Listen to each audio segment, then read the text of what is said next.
আসসালামু আলাইকুম। আজ পঞ্চম শ্রেণীর ভাই বোনদের বিদায়ের দিন, তাই মনটা অত্যন্ত ভারাক্রান্ত। কারণ বিদায় মানে কষ্টে, বিদায় মানে ব্যথা। বিদায় কষ্টের, কিন্তু বিদায় আবার আনন্দেরও।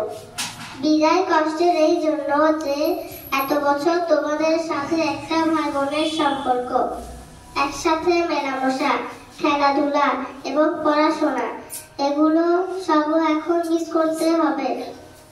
এতদিনের স্মৃতি, এতদিনের সম্পর্ক আমরা যেহেতু ভুলে থাকবো, তাই এটা কষ্টের।